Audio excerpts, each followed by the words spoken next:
दोस्तों, बिटकॉइन की कीमत तारीखी बुलंदी पर, जिसकी कीमत $97,000 से भी ऊपर चली गई है। क्रिप्टो करेंसी बिटकॉइन $97,119 की बुलंद तरीन सतह पर पहुंच गई है। बिटकॉइन की कीमत में इस साल का दुगना इजाफा हो चुका है।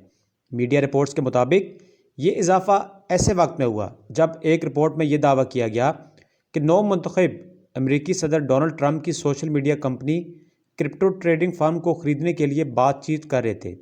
स्टॉक एक्सचेंज में मुसलसल तेज़ी के बाद मंदी का रुझान हो गया, लेकिन डॉलर मामूली सा सस्ता हो गया।